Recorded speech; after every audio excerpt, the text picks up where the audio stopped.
మరో breaking news చూస్తున్నాం.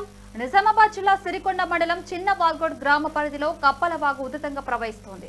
పెద్ద వాల్గోడ్ నుండి చిన్న వాల్గోడ్ దిశగా కప్పలవాగు న్యవనంది చౌరస్తా నుండి చిన్న వాల్గోడ్ పంతులు సేన్ బైపాస్ రోడ్డు చిన్న వాల్గోడ్ సిరికొండ మసిసేరు అలాగే ముచ్చుకూరు బైపాస్ రోడ్డు దిశగా బసిరోడి చెరువు వరద నీరు ఉధృతంగా పచ్చిపడుతుంది. ప్రస్తుతం గ్రామానికి వెళ్లే రహదారులపై నీరు దూసుకొచ్చి రాకపోకలకు అంతరాయం కలిగిస్తుంది. గ్రామ ప్రజలు భయాందోళనకు గురవుతున్నారు. ఇలాగే వర్షం కొనసాగితే రానున్న గంట లోపల చిన్న వాల్గోడ్ గ్రామం అంతా జలమయమయ్యే అవకాశం ఉందని గ్రామస్తులు ఆందోళన వ్యక్తం చేస్తూ ఉన్నారు.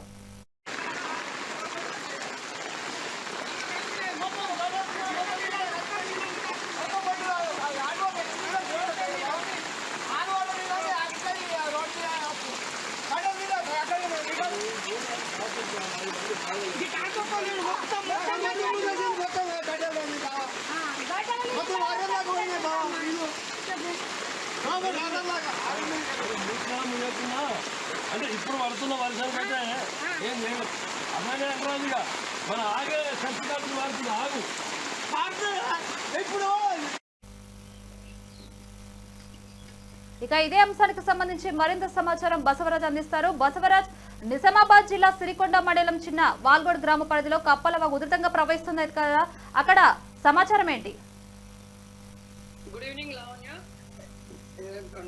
నిజామాబాద్ రూరల్ నియోజకవర్గంలో ప్రస్తుతంగా ఎడతెరపు లేకుండా 2 రోజులుగా కురుస్తున్నటువంటి వర్షం మోపాల్, డిచ్పల్లి, సిరికొండ, దర్పల్లి, ఇందలవై, జగన్పల్లి మండలాల్లో జోరుగా కొనసాగుతున్న వాన, నిండుకుండలా మారిన చెరువులు, పొర్రు పొంగుతున్న వాగులు, వంకలు, కొన్ని గ్రామాలకు రాకపోకలు నిలిచిపోయాయి. అలాగే కప్పలవాగు ఉధృతంగా ప్రవహిస్తుంది. గడ్కోల్ బ్రిడ్జ్ వద్ద కప్పలవాగు నుండి ఉధృతంగా ప్రవహించడంతో పలు గ్రామాలకు వాహనాలు నిలిచిపోయాయి. అలాగే గడ్కోల్ గ్రామంలో జల దిగ్బంధనమైందని చెప్పుకోవచ్చు. అలాగే బాల్కొండ నియోజకవర్గంలో చూసుకున్నట్టయితే బాల్కొండ నియోజకవర్గంలోని భీమ్గల్ మండలంలో మన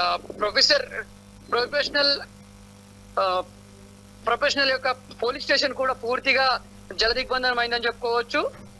దాంట్లో 2 నైట్ వాచ్మెన్ గా పనిచేస్తున్న అతను అండ్ అలాగే కానిస్టేబుల్ కూడా జల దిగ్బంధంలో ఇరుక్కున్నారు. అక్కడ స్థానికులు బయటకు తీసుకొచ్చే ప్రయత్నాలు ముమ్మరం చేస్తున్నారు. అధికారులు కావచ్చు, అలాగే మున్సిపల్ అధికారులు కూడా ఇది చేస్తున్నారు. అట్లాగే ఇక్కడ కామారెడ్డి జిల్లాలో చూసుకున్నట్టయితే నిజాం సాగర్ నిండుకుండలా మారింది.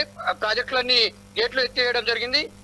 అటు పలు గ్రామాలకు రాకపోకలైతే క్షుణ్ణంగా ఇదైపోయాయి. అటు ఇందలవై మండలంలో చూసుకున్నట్టయితే గన్నారం మరియు దర్పల్లి, రామడుగు ప్రాజెక్ట్ మరియు సిరికొండ ఈ ప్రాంతాలకు రాకపోకలు బంద్ అయ్యాయి, పూర్తిగా బంద్ చేయడం జరిగింది. అలాగే గ్రామాల్లో చూసుకున్నట్టయితే ఈ గ్రామీణ పరిసర ప్రాంతాలకు వరద ఉధృత ఎక్కువగా అవడంతో స్కూళ్ళని కూడా బంద్ ప్రకటించారు జిల్లా కలెక్టర్. అలాగే కౌలాస్ ప్రాజెక్టు సంబంధించి 6 గేట్లు ఎత్తేశారు. జుక్కల్ మండలంలోని ప్రాజెక్టు లోకి భారీగా వరద నీరు వచ్చి చేరుతుంది. అధికారులు అప్రమత్తంగా అయ్యారు. అధికారులు వరద నీరు గేట్లను కూడా దిగువన నీటిని విడుదల చేస్తున్నారు.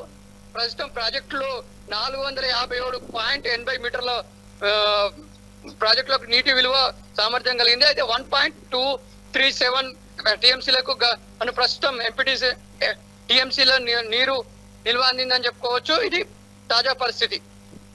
Right, thank you Basavaraj.